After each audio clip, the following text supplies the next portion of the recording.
Some of the hardest days are the ones where you look fine. You're smiling, functioning, answering tests, and showing up. Then you go home and you fall apart in private. Today's conversation is for the woman carrying mental health, chronic illness, grief, and faith all at the same time, and getting treated like she should be over it because her life looks good on paper. Natasha Manier Robinson is a nurse, a mental health advocate, a woman of faith, and she lives with bipolar disorder, chronic PTSD, and lupus. We talk stigma, what healing looks like when it's not clean, how food impacted her lupus flares, and why creativity can be a lifeline when your body can't hold any more. Let's get into it. Are you struggling to stay positive and hopeful while dealing with your chronic illness? Has your illness impacted your relationship with family and friends? Do you want to regain your sense of belonging and have more love and compassion for yourself? Welcome to the Invisible Illness Club. If you're ready to learn how to live a hope-filled life with your chronic illness, grab your favorite drink and listen in. Today, I'm joined by Natasha Manier Robinson. She's a mental health advocate, a woman of faith, and someone who understands firsthand what it feels like to live with chronic illness while appearing fine on the outside. We're diving into faith, stigma, grief, creativity, and what healing actually looks like when it's not neat or polished. Natasha, really glad to have you here. Hey, thank you so much for having me. Glad to be here. All right, well, let's jump right on in. So when did you first realize that your body or your mind was not functioning the same way that other people seemed to? Oh, that's a good question. I think looking back on it now, it probably started really young, maybe like 14. But I think as far as like really openly, I think in my 20s. When I was like having issues with like things like self-harm and just like these random episodes where I would be able to like stay up for days. So that was like the first time I noticed like something is not right. Like something is definitely not right. And that was kind of one illness that I was dealing with. And then like a few years later, I started having random like debilitating pain. Like it started in my wrist. Mm-hmm. And at first I thought like, okay, maybe I'm like over exercising, like it's no big deal. And then as the years progressed into my late 20s, the pain got worse. Like I would get so bad, I would have to like go to the hospital because I was swollen and in so much pain and they couldn't tell me what was wrong with me. Right. So I think those were like the two times in my life where I was like, something is not going right in my body. You know, I'm having this. So, I'm sorry, go ahead. No, I'm having this like pain that doesn't make sense and no one has answers for me. Oh, so many of us know what that feels like. Let's jump back first to your teenage years and your early 20s when you were talking about the mental side of things, the mental health side of things. What was that particular season like on the day-to-day? Like, were you constantly down and wanting to self-harm, or was this kind of more of a roller coaster ride? So I feel like in my teenage years, it was more of a roller coaster ride. Yeah, it was definitely more of a roller coaster ride. It wasn't like every day I was just sad. It was more like I was able to function, but I just felt like this deep, just something just doesn't feel right in my life. Just like a deep sense of like, I'm not okay. But in a weird way, like, I mean, during that time I was in high school. So it's like you kind of just function through it and you carry that with you every day. It's like a chain attached to you, but you're still functioning. You're going through the motions of life and, you know, softball and step club or whatever, science club or whatever you're involved in. You're just going through those motions, carrying that with you. That's kind of what it was like. And so when did you, and what was the diagnosis? When did you receive that diagnosis finally and get a chance to kind of maybe take some medication or follow some different steps to breathe again? So I actually, it's crazy because I feel like when I was going through my teenage years, I got to a point where I was able to hide it pretty well. like I feel like a lot of us probably do with mental Yes. health disorders. I got to a point where I was very high functioning. So I wasn't actually diagnosed until I was 21. Oh, The wow. self-harm started at about 14, and I kind of, I don't know, got to a place where I was able to hide it, and I wasn't Mhm. really doing it often anymore. So I'm like thinking in my head, oh, this stuff is healed, whatever, because I'm able to function, so I'm okay, right. Right. So the diagnosis I got when I was 21 was bipolar disorder. Mhm. And then I was also diagnosed with chronic post-traumatic stress disorder. Um, and that was heartbreaking for me. Mhm. Yes, it gave me answers to like, why am I able to stay up for days at a time and I don't need sleep and so energized, Right. and why, it gave me answers, but at the same time, it put a label on me. And I was just Mhm. like, oh, this is what I am. This is what's wrong with me, what's been going on all these years, you And know? like, it's funny because for mental health, that's a stigma to have a label. It's like, oh crap, now I have a label on me and it's bipolar, and you're like, well, this is just awful. But for chronic illness, it's a lifeline. So it's interesting for those of us dealing with both sides of mental health issues and chronic illness to kind of go between those two poles, right? Where it's like, this is horrible. It's a label. I don't want to be labeled bipolar. And this is great because I got the label of, I don't know, fibromyalgia or whatever it is. So, in that respect, let's jump over. We're going to kind of come back to some things later, but let's jump over to now your chronic illness side. And what was your official diagnoses, or, one or two or 50? I don't know. Right. So with that, it took, like I said, it started with the wrist pain, and I thought it was just me exercising too much. Like I was doing like the boxing bag in the gym a lot. I was like, okay, that Mm-hmm. must be what it is. But it progressively got worse. Mm-hmm. Then my whole arm started hurting, and then Mm-hmm. like, I got to the point where my hands would swell, like when I would eat certain things. Like it was just like kept progressing, and I was like, okay, this is like something's wrong with me. Like it got so bad to a point one day, like I couldn't even walk. Like my brother had Mm, to carry me, like, 24-year-old or however old I was at that I point. know. And I had to go to the ER because I could not even walk. So I Wow. was like, I know there is something going on. Mm-hmm. Um, and so the doctor started running tests, and then I moved from the East Coast to the West Coast, and the doctor finally Start all over. right. Well, the doctor, they had, for whatever reason, they had like sent him my file. Oh, Um, good. I think because they knew I was moving and transitioning to a different healthcare system. So they had sent him my file. He started investigating, and Mm-hmm. he gave me the diagnosis of lupus back Okay. in 2022, I believe, Mm. 2022, 2021, that area. Um, that diagnosis, I feel like didn't hit me like the mental health diagnosis. Yeah. Um, so it was different. Like I was like, oh, I have answers now. But Mm-hmm. then I kept getting the flare-ups and stuff, and they were just like, here's some hydroxychloroquine, which is the autoimmune medication they put so many people on. Yes. Um, right. So they kind of just gave me that and were like, okay, we're going to watch your symptoms and pray nothing else gets involved. The first 5 years of lupus is usually when, if you're going to go downhill, you go downhill. Um, Yeah. so just going through that, it gave me answers and gave me hope. Like, okay, I have a diagnosis, but now what do I do? It's not Yeah. like my doctors are like writing out nutrition plan. Okay, you need to do this to work. No, none of that. It was just like you have lupus, and your joints get involved. That's why you get to a point of where you can't walk, you can't move, you can't Mm-hmm. button your shirt, you can't do anything. Like I couldn't even hold my kids when I was having a flare Wow. because I was in so much pain.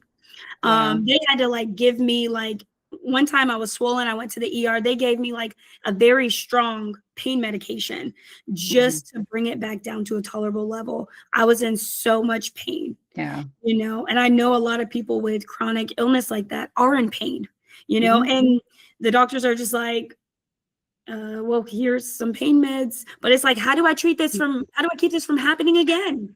You know? It can be a crapshoot to find someone who actually can give you a way to go about that.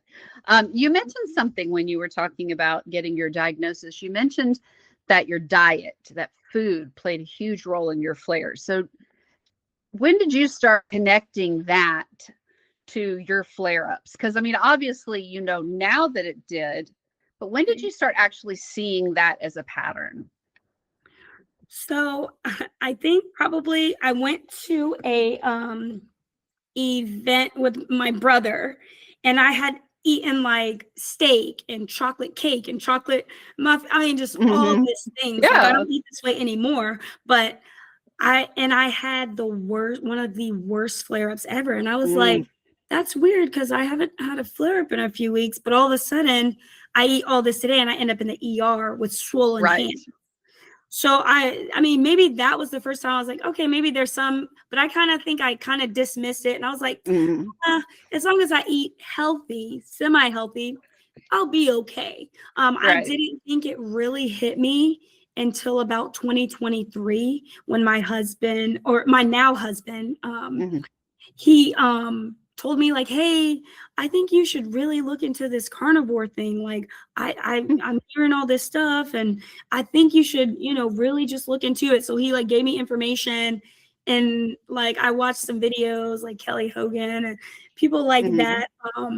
And I was just like, this seems crazy. This seems crazy. I was like, so I mean, so you're telling me like food is connected to the flares, Everything, like by the way. yeah, right. So, did you start trying the carnivore diet at that point then?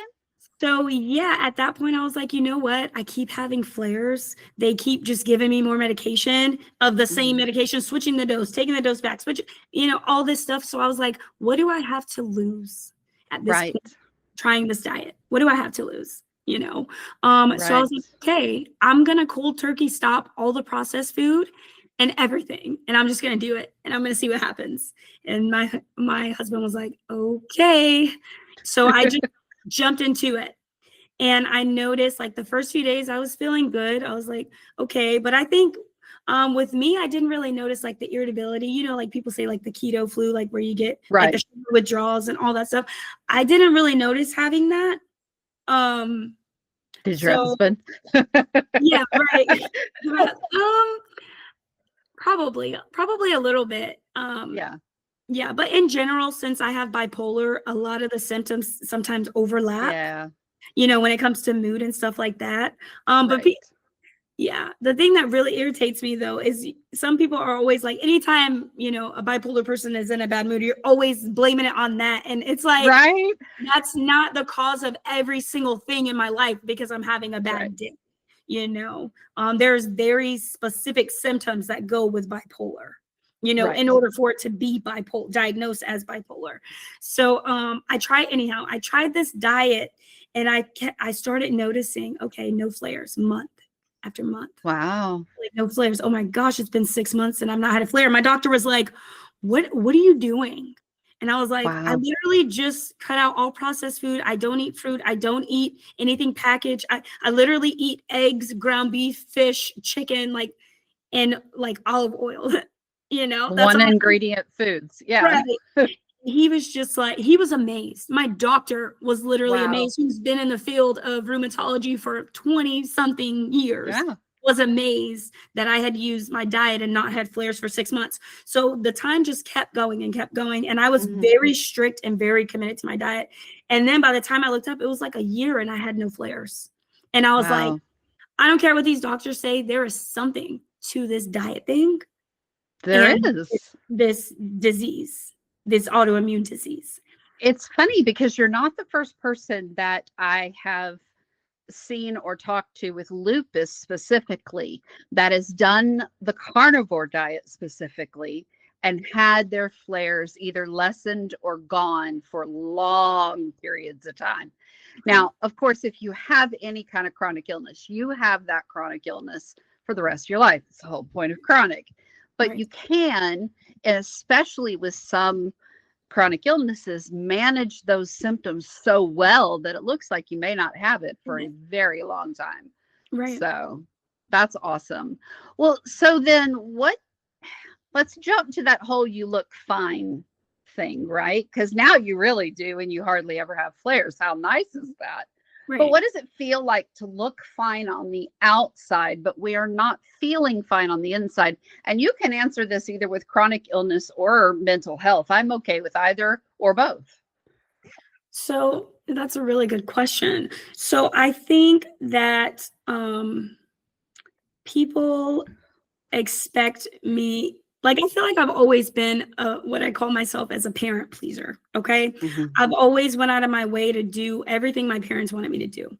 Okay. Mm-hmm. And I feel like this kind of played a role in my life and how mental illness looked and how I behaved with it when I was first diagnosed. Yeah. I feel like I was so focused on pleasing people and my parents specifically, and not really focused on navigating the illness and like living a life.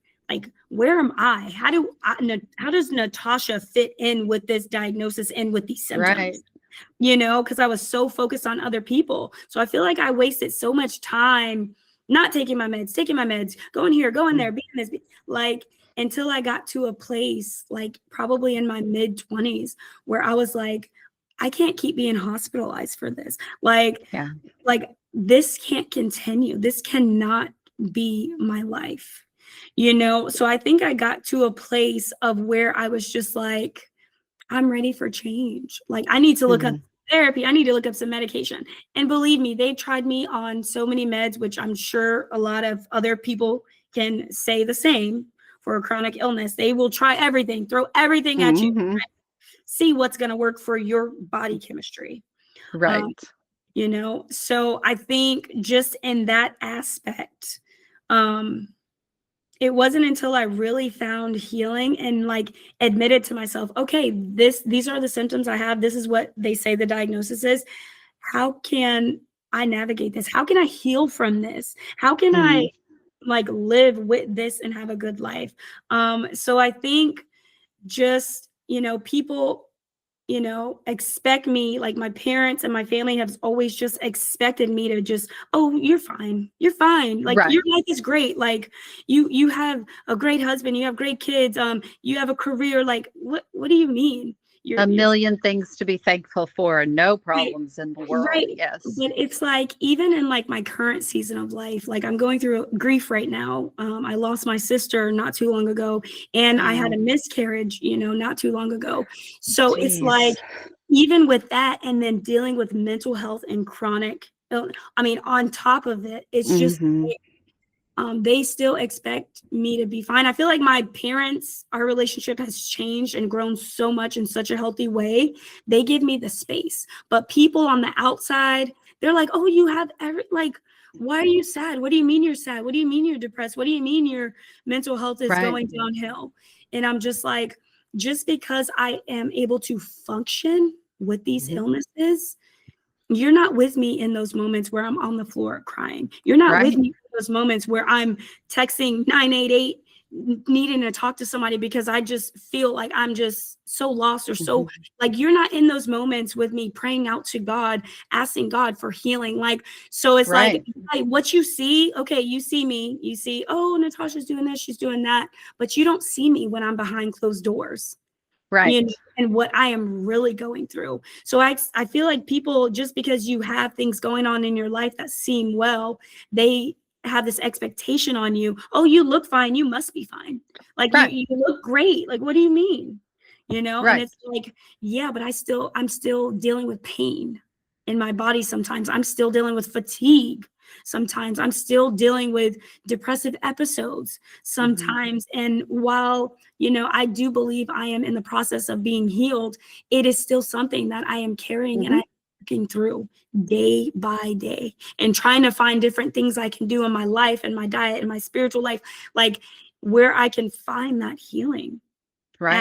You know, and I can keep showing up. But my thing is, I want to be authentic. If someone asks me how I'm doing, I'm not okay. You asked. Like, what, you know what I mean? Their fault for asking. I'm just saying. Right. So, I mean, I've learned in the process of all this, dealing with illness in general, be authentically you. Show Yes. up how you need to show up to be authentic, Yes. because faking is just going to make that depression worse. Faking is just going to exacerbate these different symptoms that you're dealing with, Hmm. especially with mental health, when you're trying to Hmm. overdo it to meet other people's expectations of who they think you should be or what they think you Yes. need to be doing. I agree. I agree. Have you ever questioned yourself because people have minimized the way you're feeling? Like, has that ever made you question yourself? Is your Are you really dealing with bipolar? Are you really dealing with chronic illness with lupus? Are you really like, has that ever made you question yourself? I guess, yeah, like, yeah, I guess in a way, like when I feel like I was struggling like with self-esteem issues, people like, Hmm. "Oh, if you were just stronger, you would be able to get through it." Like I've heard that from loved ones when I was Yes. dealing with mental health symptoms really, really bad. If you were just stronger, you could get through it. What do you Mm. mean? If you just had more strength, you could push through this. And I was just like, hold on, am I just weak? Is that why I'm struggling so much? Is that why I'm Right. depressed? Is that why I'm self-harming? Is that why Right. I just feel so empty? Is that why? Like, you know, and I would question, like, do I really feel this, or am I just like, or not Right. imagining it, or am I just like being like dramatic, like people Right. think, you know what I mean? But I think my symptoms were coming out in the way that they were, because like I was saying, I was so busy trying to parent please and all this stuff that I wasn't really looking at myself and letting myself be where I was at. Like, it's Yeah. like you're literally fighting against yourself. Like, okay, you want me to show up like this? Okay, I'm gonna show up like this, even though I have nothing left to give. I'm just gonna push myself there anyways, you know? Right. And I feel like that made my mental health worse. It does. It totally does. And so, especially, okay, so based on what you've said, I'm going to assume you grew up in the church. Is that correct? Okay. Yeah, pretty So did much. I. So that's why I kind of recognized what you said in an earlier conversation. But when you grow up in the church, sometimes, especially depending on the type of church you grow up in, sometimes if you start struggling with mental health issues, it becomes a real stigma. It becomes a real problem in the church because it's hard. You can't see it. So it is hard for people to understand it, especially if they don't go through it. And so that whole thing you're talking about, questioning yourself and trying to see, is it just me or is this real? Like, am I really going through this? Do I really have, depression, bipolar, anxiety, whatever it is?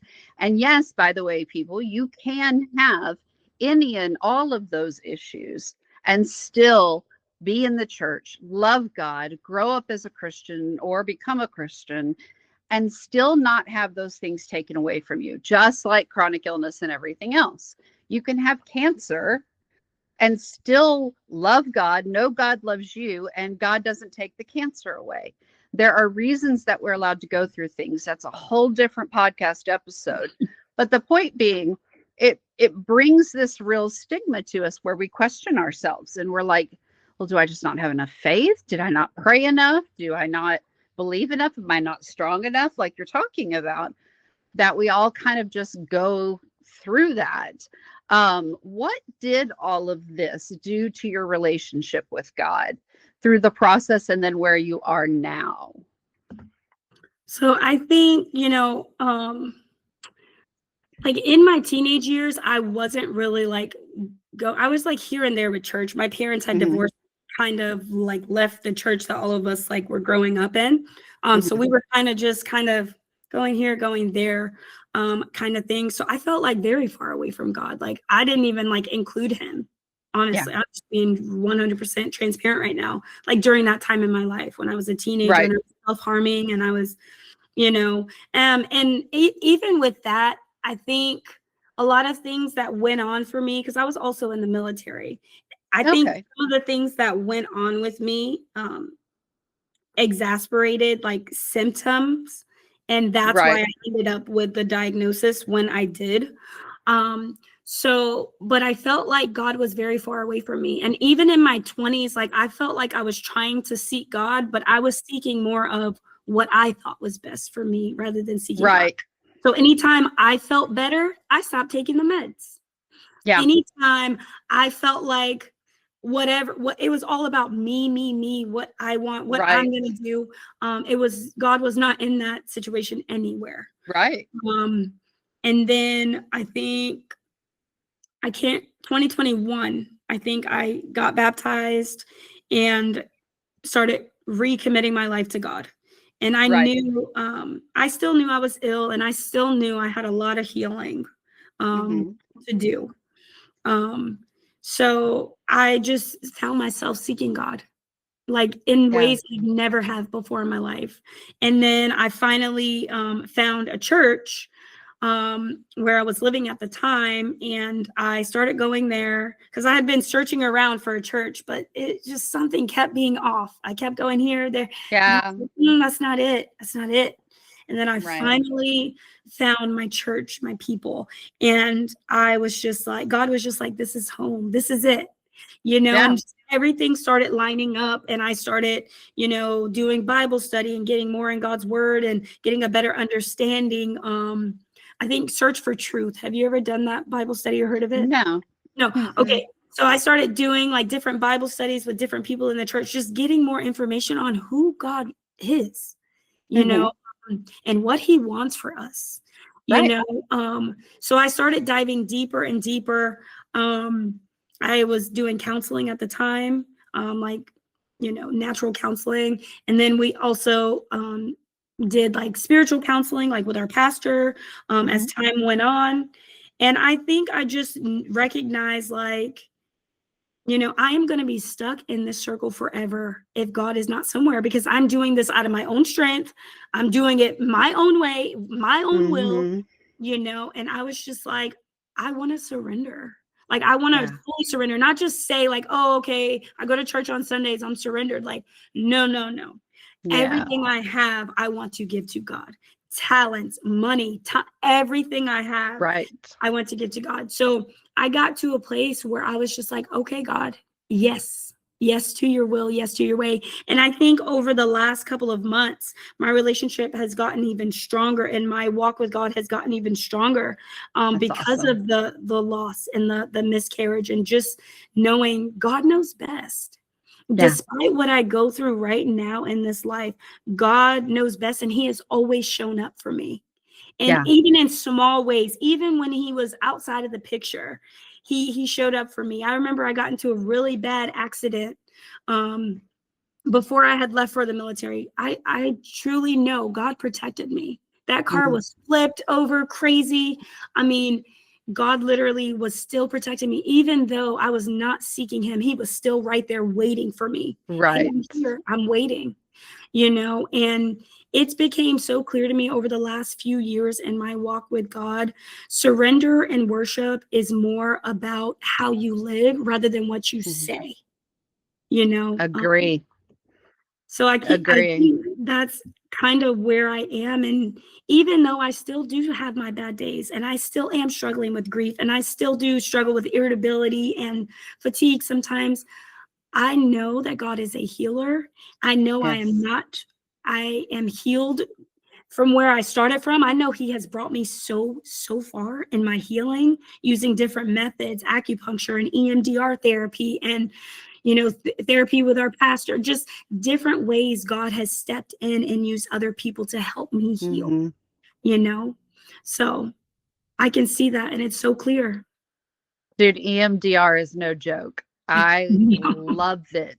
And I hate it in the moment, like absolutely hate it in the moment. I'm like, oh, my counselor's like, okay, stay with that for a minute. And then we go through the next little minute or so. And I'm like, I don't want to stay with that for a minute. But no, if you've never looked into EMDR, people, you really, really should, especially if you have any kind of trauma in your life, childhood or otherwise, because EMDR is amazing at healing things internally that you can't get to otherwise.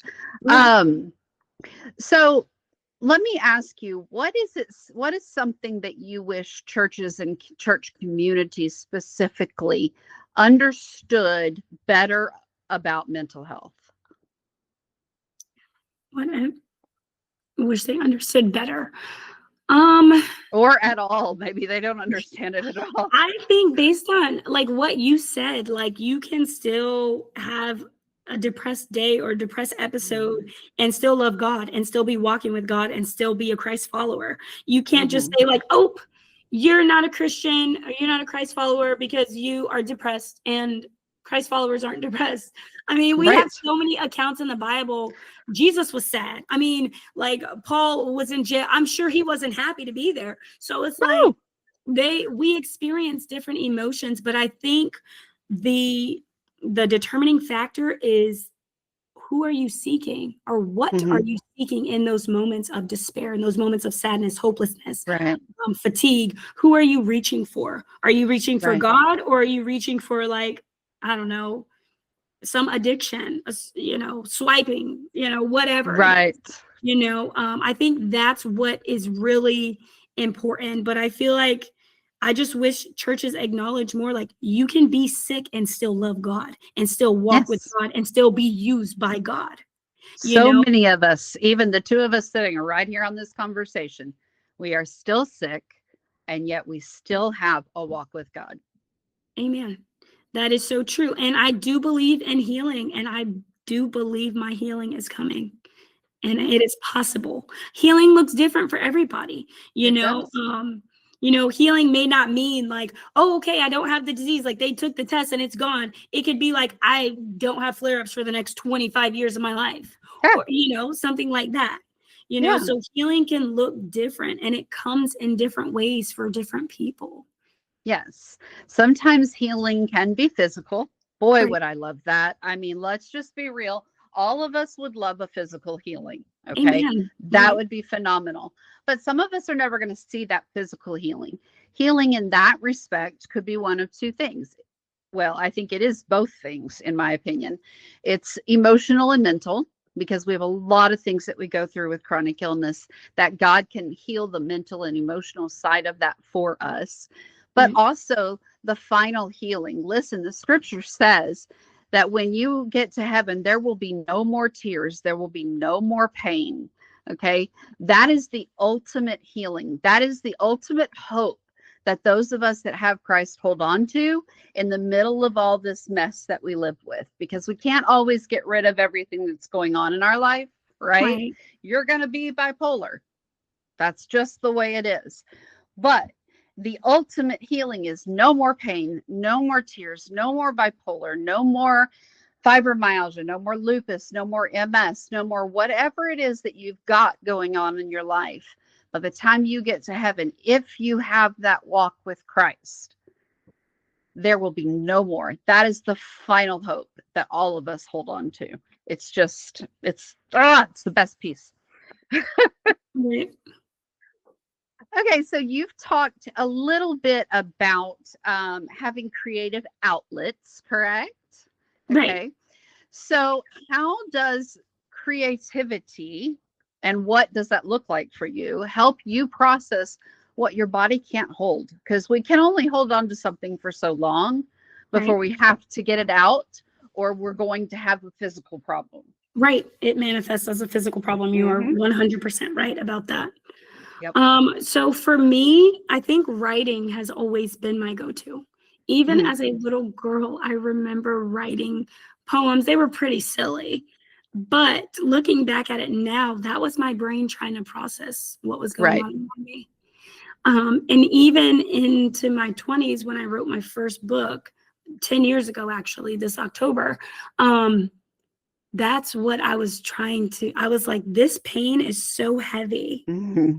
and I can't bear the weight of it. And that was around the time where my walk with God was not, where it is now. Right. God was over there and I was over here, Right. Right. during this time. And I was carrying all that pain myself, thinking, this is heavy. I have to carry this. I need Yeah. somewhere to put it down. And my way to put that down was through my writing. and Hmm. expressing myself, telling my story in a poetic storytelling, creative way. God gave me this gift Yeah. where I'm able to express different things, so that people connect, Hmm. and that was my freedom. And then I Yeah. find I find it so funny because I say that was my freedom, but that freedom led me to God, which is true The freedom. ultimate freedom. Yes. Right. So, Yes. I mean, that was where I was like, oh my gosh, I can actually breathe. Emotionally, I can breathe. Like, I can sit here and write all this down and I can leave it here. I can leave it Right. here in this book. Like, I don't have to carry this around with me, Right. every single day of my life. So that was a place where I could put those things down and I felt like I could emotionally breathe, even if it was only for a few seconds while the Right. water, okay, and then the waves kept coming. Here it comes. It Yep. was that moment. It was those moments where I could breathe, and writing gave me that. So, creativity, by the way, is massively underrated for healing, Right. especially emotional healing. So, what would you tell someone who is sitting where you used to be, just kind of numb, and they need to do something creative to help get this out of their body, because they can't figure out, they may not be able to talk to somebody yet, or they can't figure out how? What would you say to that person? How could they get started? How could they get started? So I would say the first thing that I think is a very, very good thing to do, acknowledge where you are. Like you said, Hmm. for example, I'm numb. Okay, Yep. maybe write that down or paint that out or Hmm. sing it out. I don't, whatever kind of relates to you. Find Right. something that gives you joy and try to take that pain and that energy and put it inside that, Hmm. you know. I think healing looks different, like I said, for everybody. And you have to Right. really find what is going to fulfill you in that way. What has God given you to be able to, you know, get that out of you, get that pain and all those feelings out of Well, you. and we all have a way of being creative, even if we're not artsy. I Right. can't draw worth a lick. My husband is a wonderful artist. I can't paint. Don't ask me to. He he and two of his children paint beautifully, right? We all have something. Our his son works on cars and does beautiful things with cars. I Right. know people that build programs Wow. because they're logically minded. That's creative. We all Right. have some kind of creative outlet that we can use to be able to express the emotions we're feeling, Right. see it on paper, screen, whatever, and then find a new emotion to replace that. I have always been moved by people, especially drawing, painting, or photography, taking pictures of that emotion that they're feeling, deep emotion. It moves me to see someone be able to take that from whatever they're dealing with internally and put that on the outside somewhere for us to see. So I would love to see people be more creative in getting that out of their body and spoken in a way so that they can then move to the next part of healing. I feel What I'm sorry, go ahead. I was gonna say, yeah, they really have to tap into it, but I feel like sometimes it's hard to sit with those emotions. Like the Yes. other day, I wrote a new piece, and it's called "The Body Keeps the Score." It's inspired by the actual book, "The Body Hmm. Keeps the Score," Hmm. and you have to sit with those uncomfortable emotions, that shame, that guilt, that misery. Yes. You have to sit with that and be able to push it out and say, "I don't have to own this. This doesn't have to Right. live here." you know and that can be hard for some people to be able to sit Yes, it with can. those types of emotions. They're uncomfortable. We'd rather numb ourselves than feel those difficult emotions. It was Right. hard for me to write that piece, but it was so freeing for me. God does not want us to be in bondage to our No. pain and our misery and things that we have been to that have happened to us. Yeah. So tapping into the creativity is so important for all of us. Like you said, we all have our own way to be creative. God has put that in us. Right. Well, and I think that makes using something creative can sometimes make it a little bit easier to sit with that emotion and to be able to name it, because we're gonna paint this picture, right? Or we're gonna take a photograph of this person sitting over there, and it becomes a little bit outside of us, but it also is part of us, and so it Right. kind of makes it a little easier for us to do that. Well, as we're wrapping up, I have a few more questions for you. What's one thing that people get wrong about mental illness? That all people with, mental health diagnosis are like, I think it just really depends on the diagnosis they hear, Right. because there's some like stigma around certain diagnoses. Oh, for sure. I'm really honest, like specific ones like schizophrenia, like Hmm. that's one that has a lot of stigma around it. And I'm a Right. nurse, so I've worked in behavioral health. I'm passionate about behavioral health. So I've seen that, and it's just the stigma around it does not match up with what really is going Hmm. on. It just No. doesn't, So I think give people a chance. Do your research, you Hmm. know, and don't be so quick to judge someone just because, oh, they have, bipolar Right. or depression or whatever. Right. Um, don't be so quick to say, oh, I already categorize them. I know how their personality is and what they do.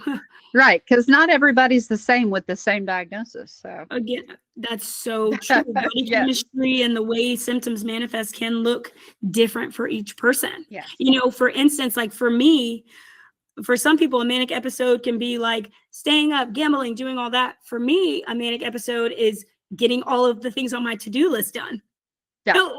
So it definitely can look different Right. for each person. That's why you cannot just say, okay, they're this, so that means that they're that, Right.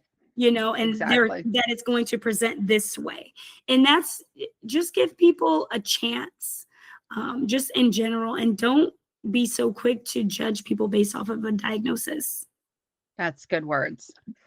I know you don't have many flare days anymore, but what comforts you on your flare days?